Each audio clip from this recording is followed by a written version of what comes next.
Fala galera do Me Salva, questão do Enem de 2012, fácil de aritmética, né? É só olhar para a tabela e fazer continha. De acordo com esta pesquisa, quantas horas de seu tempo gasta um jovem entre 12 e 18 anos na semana inteira, isto é, de segunda-feira a domingo, nas atividades escolares? Olha só, nas atividades escolares, nós temos esses números aqui. No final de semana, isto é, sábado e domingo, ele gasta 1 hora por dia. Durante a semana, ele gasta 5 horas por dia, né? Durante a semana é de segunda a sexta, né? São 5 dias. Então, durante a semana, ele vai gastar 5 vezes 5, ou seja, 25 horas para as atividades escolares, certo? No final de semana, ele gasta 1 hora por dia, né? Como são 2 dias no final de semana, 2 horas no total, né? 1 mais 1.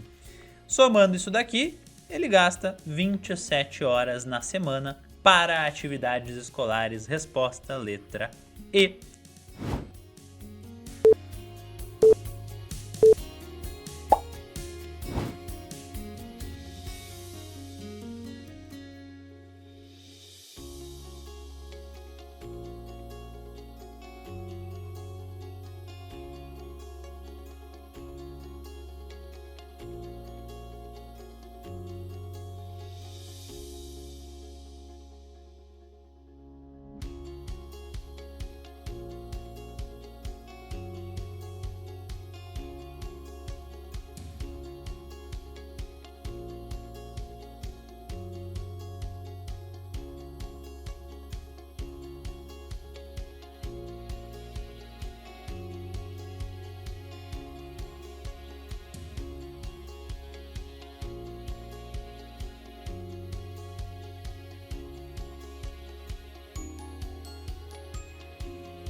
E aí galera do Me Salva, questão do Enem 2017, uma questão tranquila aqui sobre razão, né, envolvendo gráficos também.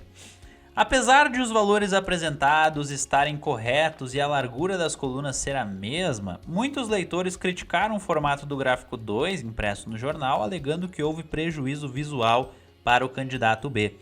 E aí a pergunta, a diferença entre as razões da altura da coluna B pela coluna A nos gráficos 1 e 2 é...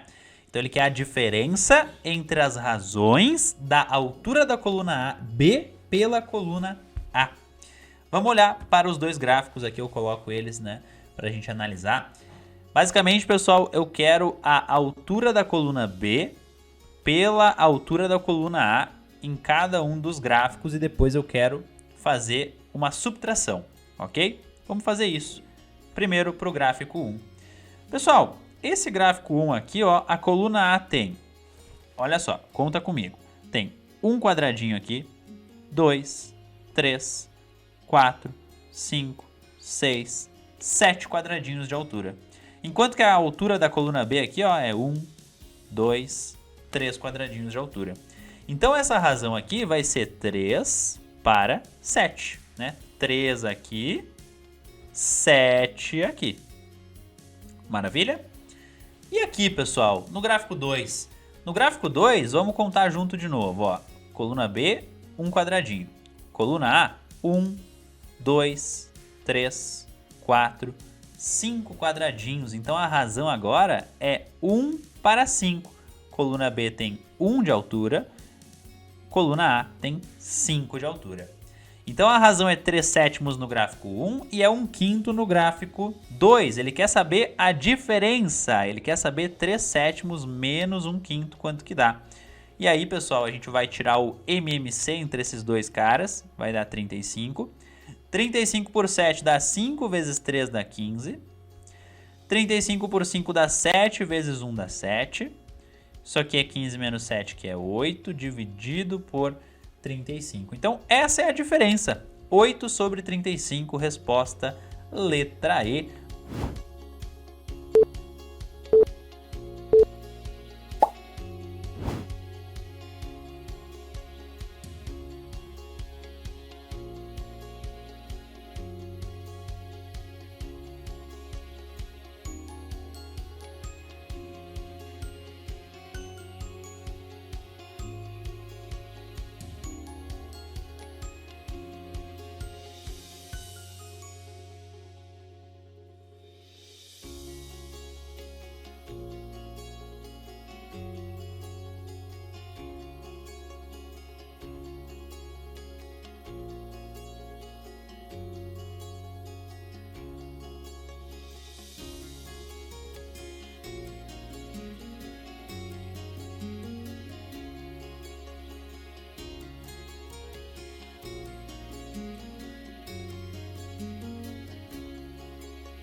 E aí, pessoal do Me Salva, vamos resolver agora uma questão de geometria plana da prova do Enem de 2009. É uma questão tranquila de semelhança de triângulos que nos descreve o seguinte. Nós temos uma rampa de um hospital, então nós vamos imaginar essa rampa aqui como um triângulo assim retângulo, né? Tá aqui a rampa inclinada e a gente imagina que ela tem uma base aqui e a altura dela.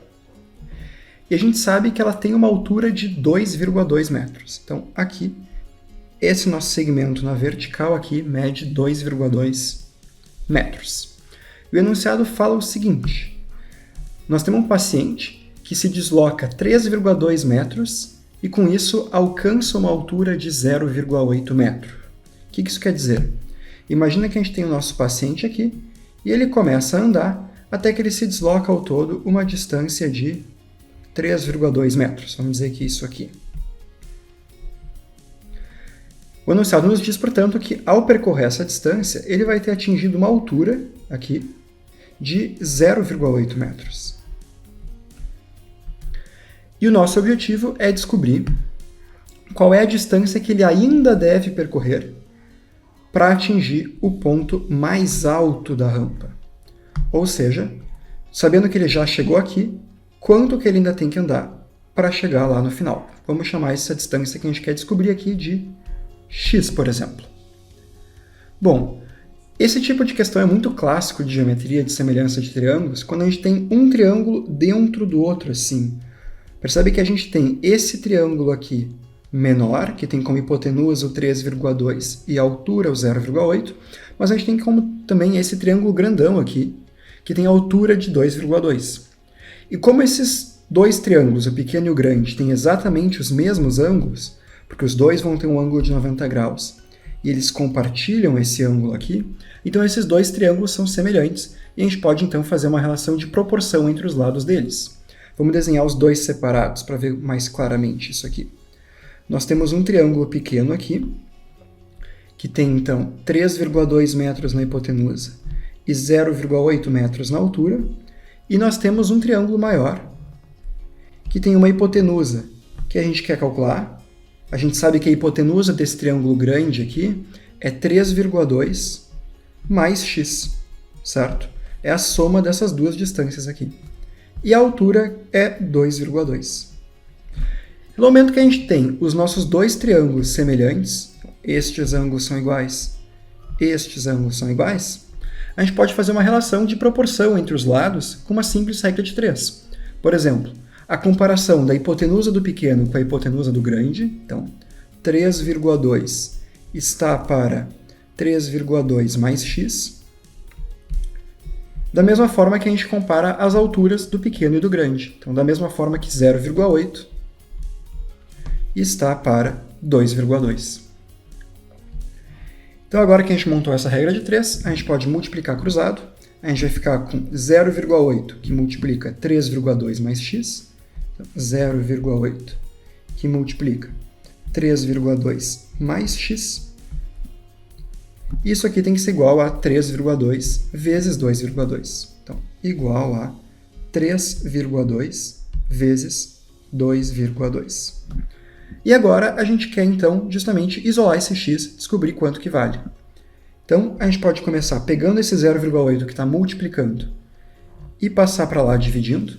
Ou seja, nós vamos ficar aqui 3,2 mais x é igual a 3,2 vezes 2,2 dividido por 0,8. E daí, já para fazer essa conta, a gente pode se dar conta que 3,2 é exatamente 4 vezes 0,8. Então, a gente pode simplificar aqui, só vai nos deixar simplesmente um 4.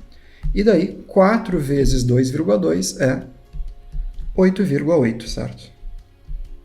E, portanto, se 3,2 mais x é igual a 8,8, a gente passa esse 3,2 subtraindo e chegamos finalmente à conclusão que o valor de x, a distância que o paciente deve caminhar para chegar no topo da rampa, é de 8,8 menos 3,2, que é igual, portanto, a 5,6 metros.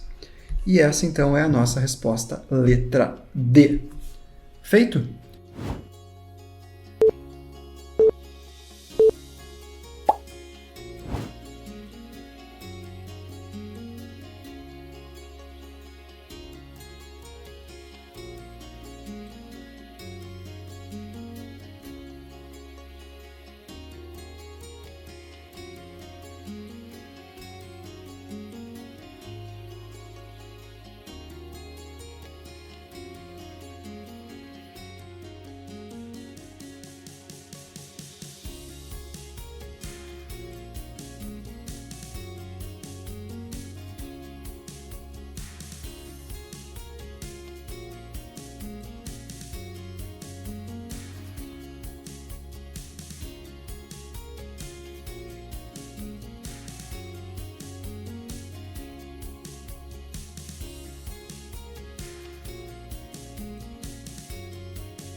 E aí, meus queridos do Me Salva, vamos resolver um exercício de geometria espacial do Enem de 2012, que é uma questão simples daquelas clássicas do Enem de visualização.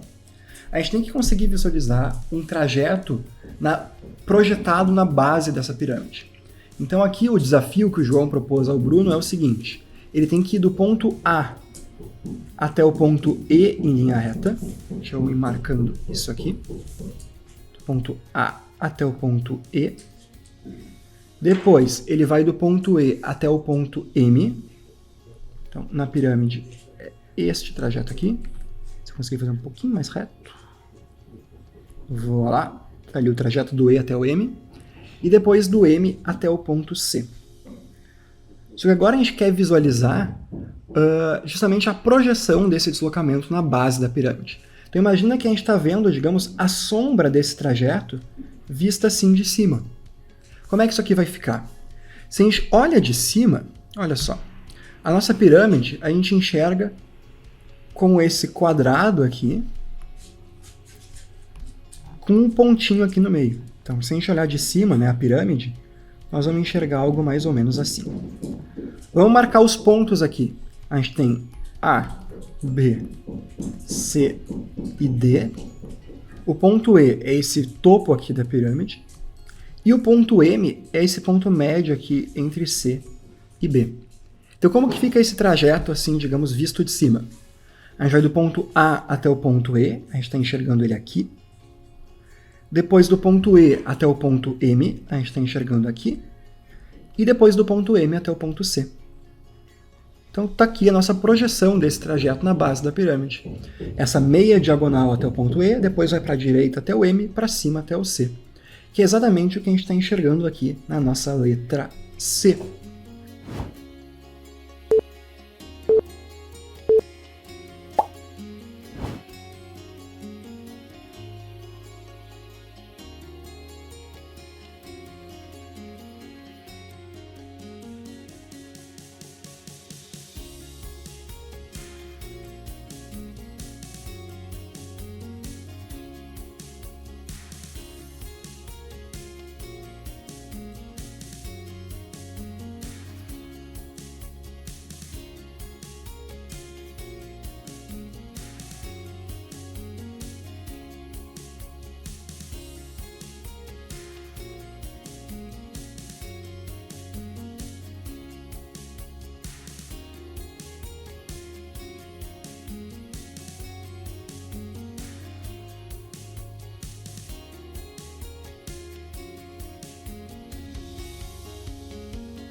E aí, meus queridos do Me Salva, vamos resolver essa questão de geometria plana do Enem de 2017, que é uma questão bem legal, com pouca conta, assim, mas com uma visualização bem interessante, o que torna ela uma questão não tão fácil, provavelmente dificuldade média.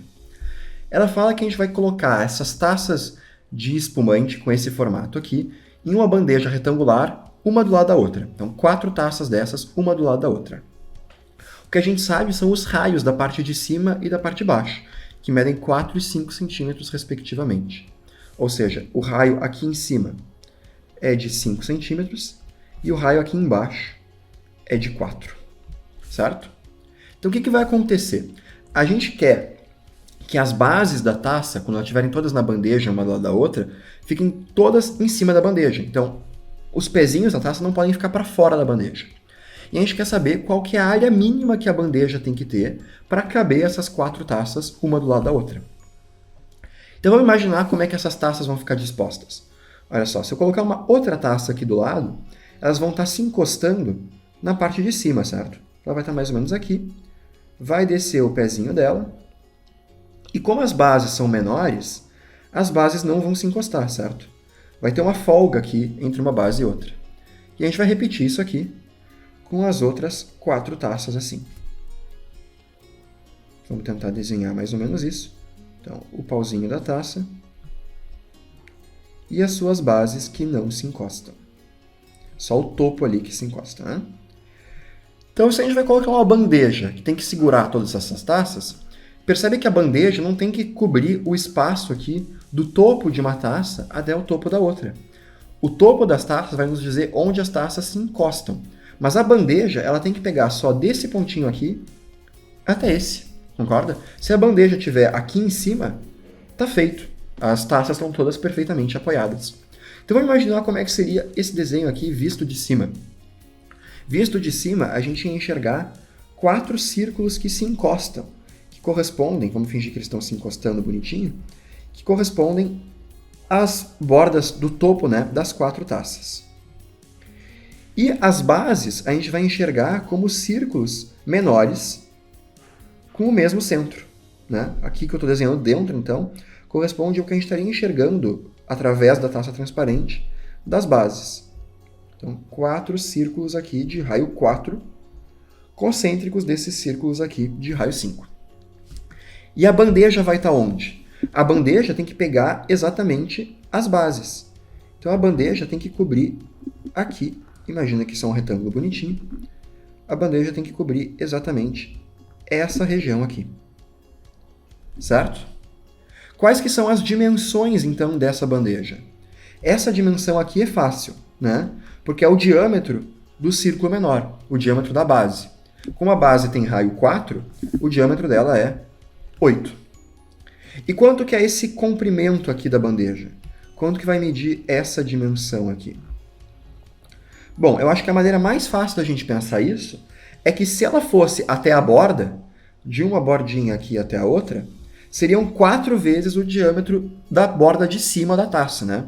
Então seria 4 vezes o diâmetro de cima, que é 10, né? Porque o raio é 5, o diâmetro é 10.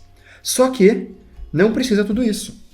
Na prática, a nossa bandeja pode estar um pouquinho mais curta, considerando essa folguinha aqui, deixa eu até pintar ela de outra cor para deixar bem claro, essa folguinha aqui de azul e essa folguinha aqui de azul. E essas folgas correspondem justamente à diferença do raio da borda grande para a borda pequena, né? Essa folga aqui. Então, se daqui para cá eu tenho 4 e na borda de cima eu tenho 5, essa folga aqui é de 1 centímetro. Ou seja, toda essa minha dimensão da bandeja mede 4 vezes 10, 40, que seria o diâmetro das 4 bordas superiores ali enfileiradas, menos essas 2 folgas de 1 centímetro. Portanto, 4 vezes 10 menos 2, certo? Ou seja, 40 menos 2, 38. O que nos diz, portanto, que a menor bandeja que a gente pode ter, que vai caber essas 4 taças, é uma bandeja retangular de 38 por 8 centímetros. E a pergunta agora, então, qual que é a área dessa bandeja? Bom, 38 vezes 8, se a gente fizer essa continha, nós vamos ter 8 vezes 8, 64, 8 vezes 30, 240, e, portanto, a nossa área aqui é de 304 centímetros quadrados. Resposta letra C.